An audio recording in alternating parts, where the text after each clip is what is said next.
As estatísticas demonstram que 27% dos portugueses não têm nenhum tipo de aquecimento. Quando olhamos para as pessoas em risco de pobreza, falamos de quase 40% da população portuguesa que não tem nenhum equipamento. E aqui demonstra mais vulnerabilidade, que é, não é só uma questão da qualidade da habitação, é que depois eu também não consigo resolver o problema, e por isso é que vemos situações como mais camisolas, mais mantas, um saco de água quente. Agora, dizer aqui que o desafio realmente é bastante significativo. Porquê?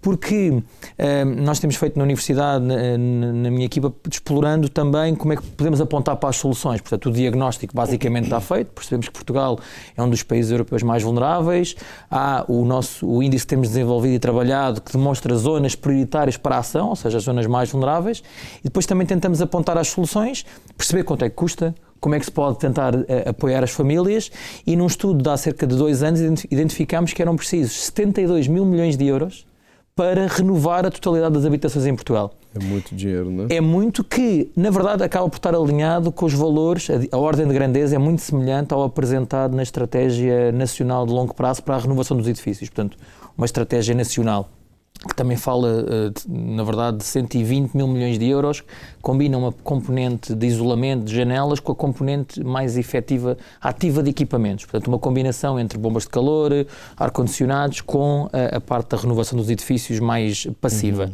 No entanto, quando nós vemos os financiamentos existentes, que são, podemos dizer que mesmo com as suas dificuldades, são dos programas de financiamento mais eficazes e mais impactantes que houve em Portugal historicamente, estamos a falar de financiamentos que rondam acumulados 300 milhões de euros. Portanto, não estamos nem perto de chegar a uma dinâmica de transformação. E depois dizendo que, por um lado temos o financiamento, por outro lado estamos a ver as taxas de renovação das casas, em que a União Europeia diz que, em média, nos Estados-membros da União Europeia, devíamos ter uma taxa de renovação anual de 3% ao ano. Portugal ainda tem, infelizmente, muito abaixo de 1%. Portanto, há muito caminho a fazer, há muita capacitação das entidades. Não estamos só a falar aqui das famílias, porque um problema tão grande que atinge perto talvez 3 milhões de portugueses, mais severo, 700, 800 mil portugueses, é um problema que deriva de decisões políticas passadas, de várias décadas, claro, de situações de desigualdade social. Portugal também está acima da média europeia num índice tipicamente usado para demonstrar a desigualdade de rendimentos, o índice de Gini. Portugal está acima da média europeia, portanto há pessoas que ganham ainda, uma desproporção entre quem ganha muito e quem ganha pouco bastante acentuada.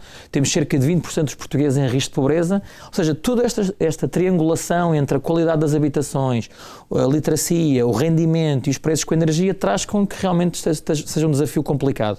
Porque não é só um ministério que tem que atuar, não é só um secretário de Estado, é uma combinação. Muitas secretarias envolvidas, muitos...